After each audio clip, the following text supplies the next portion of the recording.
നിങ്ങളെ പറ്റി കൂടുതൽ അറിയാൻ ആരെയും അനുവദിക്കരുത്. കാരണം ആളുകൾ നിങ്ങളെ മുതലെടുക്കാൻ സാധ്യതയുണ്ട്. പ്രവർത്തിക്കേണ്ടത് മറ്റൊരാളെക്കാൾ മികച്ചതാകാൻ വേണ്ടിയല്ല, ഇന്നലെ നിങ്ങൾ എന്തായിരുന്നോ അതിലും മികച്ചതാകാൻ വേണ്ടിയാണ്. ജീവിതത്തിൽ ഓരോ നിമിഷവും മെച്ചപ്പെടുത്തലുകൾ വരുത്തുക. ബഹുമാനമാണ് നേടാൻ ശ്രമിക്കേണ്ടത്, അല്ലാതെ മറ്റുള്ളവരുടെ ശ്രദ്ധയല്ല. മറ്റുള്ളവരാൽ ആദരിക്കപ്പെടുന്ന നല്ലൊരു ജീവിതം നയിക്കുക. എങ്കിൽ വാർദ്ധക്യകാലത്ത് ജീവിതത്തിലേക്ക് തിരിഞ്ഞു നോക്കുമ്പോൾ നിങ്ങൾക്കൊരിക്കൽ കൂടി ആസ്വദിക്കാൻ കഴിയും. നമ്മൾ ചെയ്യുന്നതിന്റെ എല്ലാം ഫലം തീർച്ചയായും ഒരു ദിവസം നമ്മൾ അനുഭവിക്കേണ്ടതായി വരും. അതുകൊണ്ട് തന്നെ ജീവിതത്തിൽ നന്മയുടെ ത്രാസിനെ ഉയർത്തി നിർത്തുക. ഒഴിവുകഴിവ് ഇന്നത്തെ ദിവസം എളുപ്പമാക്കുന്നു, പക്ഷെ നാളെ കൂടുതൽ കഠിനമാക്കുന്നു. അച്ചടക്കമില്ലാത്ത ദിവസം പ്രയാസകരമാകുന്നു, എന്നാൽ നാളെ എല്ലാം എളുപ്പമാക്കുന്നു. നമ്മൾ മറ്റുള്ളവരെ സ്നേഹിക്കുന്നത് പോലെ അവർ നമ്മളെ സ്നേഹിക്കുമെന്ന വിശ്വാസമാണ് ഈ ലോകത്തിലെ ഏറ്റവും വലിയ അന്ധവിശ്വാസം. സഹായിക്കുക എന്നതിനേക്കാൾ വലിയ കാര്യമാണ് ആരെയും ഉപദ്രവിക്കാതെ ജീവിക്കുക എന്നത്. അനുഭവങ്ങളെക്കാൾ വലിയൊരു പാഠവും ജീവിതത്തെക്കാൾ വലിയൊരു വിദ്യാലയവും ഈ ഭൂമിയിൽ മറ്റൊന്നില്ല.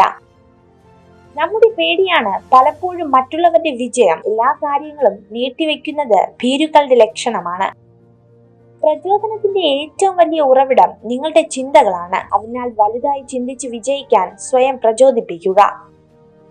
ഈ പരാജയം ജീവിതത്തിന്റെ അവസാനമല്ല എന്ന് ചിന്തിച്ചു തുടങ്ങുമ്പോൾ നിങ്ങളുടെ ജീവിതത്തിന്റെ വിജയം ആരംഭിക്കുകയായി. ജീവിതത്തിൽ നമ്മെ തളർത്താൻ ശ്രമിച്ചവരെ നാം വെല്ലുവിളിക്കേണ്ടത് നമ്മുടെ വാക്കുകൾ കൊണ്ടല്ല, പകരം നമ്മുടെ വിജയം കൊണ്ടാണ്.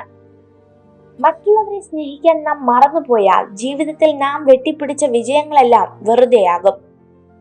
ഒരു വിത്ത് വളർന്ന് മരമാകാൻ ക്ഷമയോടെ കാത്തിരിപ്പും പരിചരണവും ആവശ്യമാണ്. വിജയം നേടാനും ഇത് ആവശ്യമാണ്. വ്യക്തമായ ലക്ഷ്യങ്ങളാണ് നമ്മെ ആവേശത്തോടെ നിലനിർത്തുന്നത്. ഒരു പ്രാവശ്യം ജയിക്കാനായി നിങ്ങൾ പലതവണ തോൽക്കേണ്ടി വരും. പരാജയങ്ങൾ സംഭവിക്കുമ്പോഴാണ് വിജയിക്കാനുള്ള യോഗ്യത നേടുന്നത്. നിങ്ങൾ മറ്റുള്ളവരോട് മത്സരിക്കുന്നതിന് പകരം നിങ്ങളോട് തന്നെയാണ് മത്സരിക്കേണ്ടത്. വിജയിക്കാൻ നല്ല സുഹൃത്തുക്കൾ വേണം, എന്നാൽ കൂടുതൽ വിജയിക്കാൻ ശത്രുക്കളാണ് വേണ്ടത്.